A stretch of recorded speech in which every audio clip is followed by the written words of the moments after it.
नमस्कार बच्चों, मेरा नाम है राहुल और आप देख रहे हैं माय सीबीएसई क्लास। जुकाम सर्दी जुकाम के साथ साथ कारपत्र करते रहते हैं। कारपत्र 65 11012022।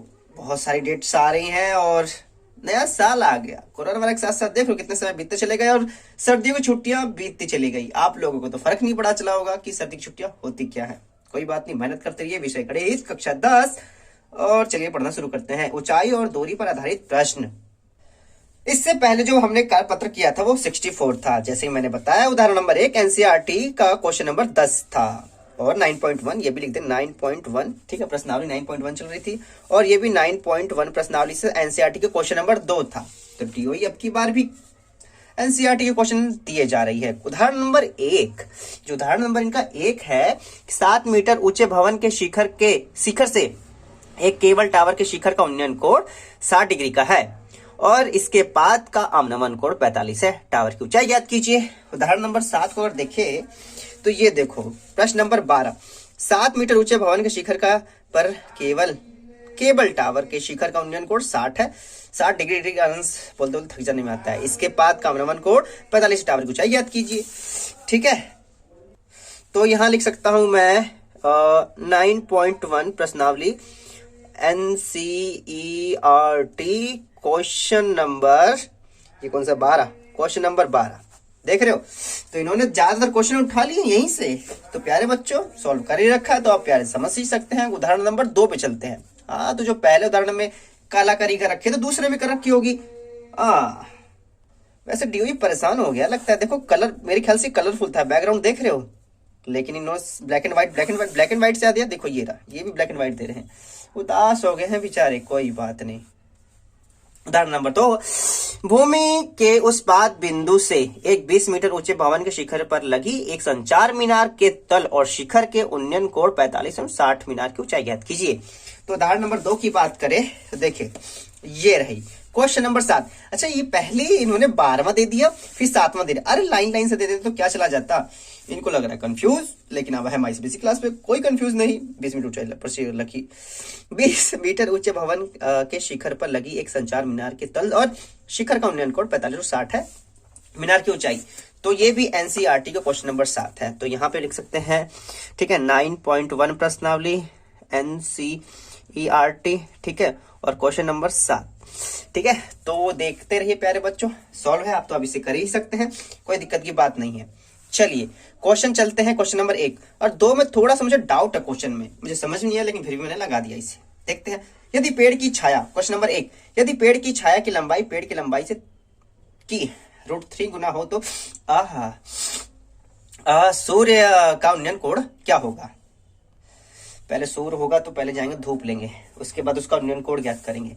तो प्यारे बच्चों, ये क्या कह रहा है, किसी पेड़ की लंबाई, कोई पेड़ है, ठीक है, यहाँ पे सूर्य है, पेड़ ऐसा करके बना देते हैं। पेड़ सूर्य है, यहाँ चमक रहा है, इसकी छाया नीचे बनेगी। ठीक है, यहाँ इसकी छाया बनेगी। छाया जो इसकी ऊंचाई है, पेड़ की लंबाई x, तो इसकी छाया की लंबाई, छाया और दूर तक बन रहा है भैया, यहाँ बन रहा है।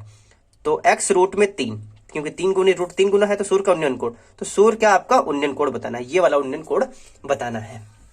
तो चलिए क्वेश्चन नंबर 1 करेंगे इस प्रकार से। सूर्य यहाँ चमक रहा है, सूरज की किरणें आ रही हैं और यहाँ से इसकी छाया बनी है। ठीक, और इस पेड़ की ऊंचाई मैंने मान लिया, पेड़ नहीं बनाकर पेड़ यहाँ पे मैं बनाना चाहूँ तो यहाँ पे ऐसे इसी करके आप पेड़ बना सकते हैं और पेड़ यहाँ है जैसे मैंने रफ में बता ही दिया था। इसको मैंने x मान ली और इसकी छाया की लंबाई √3x। अब ठीक है, यहाँ छाया मैंने दिखा रखी है। सूर्य का उन्नयन कोण ही बताना है आपको। यदि आप चित्र बनाने में महारत हासिल कर लेते हैं तो क्वेश्चन कुछ नहीं है। तो त्रिभुज ABC में tan theta P/B, Pandit Badri Prasad, जैसे आपको पता ही होगा। tan theta equal to P क्या है यहाँ पे, x √3x, tan थीटा 1/√3। ठीक है, क्योंकि यहाँ से x से x काट देंगे 1/3 और tan थीटा बराबर 1/3 होता है। तो tan थीटा, तो यहाँ पर tan थीटा आ जाएगा, यहाँ पे काट के 1/3 और tan थीटा को 1/√3 को लिख सकते हैं tan 30। तो ये tan से tan काट दो, आ गया 30, आ गया 30 ऑप्शन में। चलो है भैया। अब दूसरा देखो, क्वेश्चन में यहाँ पे क्या घपला कर रखा था। एक ऊर्ध्वाधर टावर एक क्षैतिज तल पर खड़ा है। ठीक है, एक टावर है यहाँ खड़ा है। ठीक है, ध्यान से देखते रहना। और 5 मीटर ऊंचाई, यहाँ से 5 मीटर ऊंचाई पर एक झंडा लगा है। चलो यहाँ पे झंडा लगा दिया हमने। ऊपर स्थापित किया जाता है। समतल पर एक बिंदु से, किसी समतल पर कोई एक बिंदु ले लेते हैं।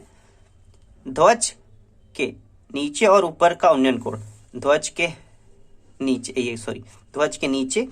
और ये ध्वज के ऊपर का उन्नयन कोण क्रमशः 60, नीचे का 60 और ऊपर का 45।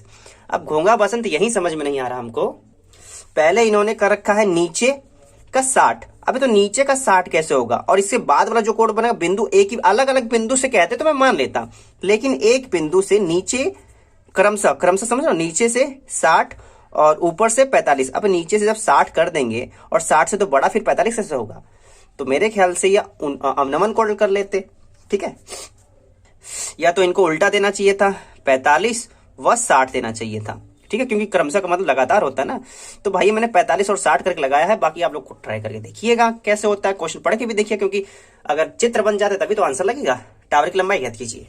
तो चलो भैया, हाँ, तो यहां हमने बनाया एक टावर मस्त तरीके से। ठीक है, टावर के ऊपर हमने बना दिया एक क्या, ध्वज हमने तिरंगा जैसा बनाना चाहता था, लेकिन हमारे पास कलर नहीं थे, हमने इसी प्रकार से बना दिया। टावर जो ध्वज की लंबाई है वो 5 मीटर है, और इसी बिंदु से एक नीचे की तरफ देख रहे हैं तो 45 बन रहा है। अगर ये ध्वज के ऊपर की तरफ देख रहे हैं तो ये आपका 60 बन रहा है, और आपको टावर की लंबाई बतानी है। अब ध्यान से यहाँ पे ये बताना चाहता हूं मैं आपको, यहाँ पे आपके 2 त्रिभुज बन रहे हैं और दोनों त्रिभुज में बेस समान है। अब ध्यान दीजिए, 45 वाला बना रहा हूं मैं, 45 वाला कलर कर रहा हूं मैं। ठीक है, और ये मैंने दोबारा जो कलर कर रहा हूं वो आपका 60 डिग्री वाला रहेगा। 2 त्रिभुज लग रहे हैं और दोनों में क्या है, डीसी आधार बराबर है, दिया नहीं है लेकिन डीसी दोनों में बराबर है। यही मैं लगाऊंगा, दोनों में डीसी बराबर है, डीसी और डीसी मैंने निकालना है। तो एक बार मैं बड़े वाला लेकर निकालूंगा। ठीक है, माना टावर की लंबाई x है, टावर की लंबाई x मान ली मैंने। तो समकोण त्रिभुज ACD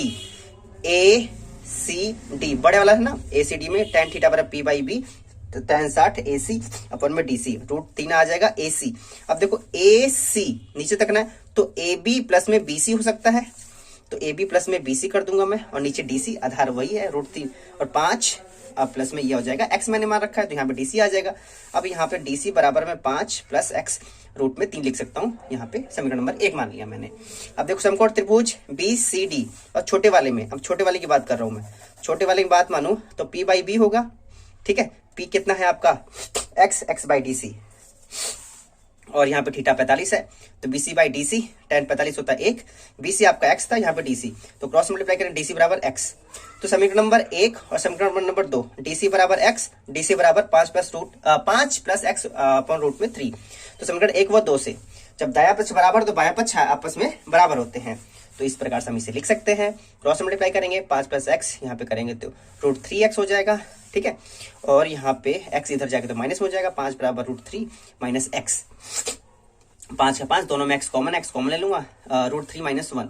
अब यहाँ पे ये मल्टीप्लाई हो रहा है, यहाँ के नीचे डिवाइड हो जाएगा, तो x बराबर हो जाएगा 5 √3 माइनस 1। वाह जी वाह। इसके बाद परिमेयीकरण कर देंगे। ठीक है, -3, यहाँ चलते पेन भी रुक गया हमारा, दूसरा पेन से इस्तेमाल करना पड़ा। ठीक है, तो यहाँ से परिमेयीकरण करके इसके बाद तो आपको समझ ही लोगे। ठीक है, तो यहाँ पे इस प्रकार से आपका आंसर आ जाता है। जो टावर या मीनार की जो ऊंचाई है 5, अलग अलग प्रकार से हो सकता है, इसका आप डिवाइड भी मल्टीप्लाई करके भी आंसर लिख सकते हैं, लेकिन ऑप्शन होता है तो इस हिसाब से लिखते, लेकिन यहाँ पे इतना ही सही है। उम्मीद है चीजें आपको समझ में आई होंगी, और मोस्टली ये क्वेश्चन आपका एनसीईआरटी से ले रहे हैं। 64 वाले में भी देखो एनसीईआरटी से लिया गया था, और आपका 65 वाले में भी एनसीईआरटी से ले रहे हैं।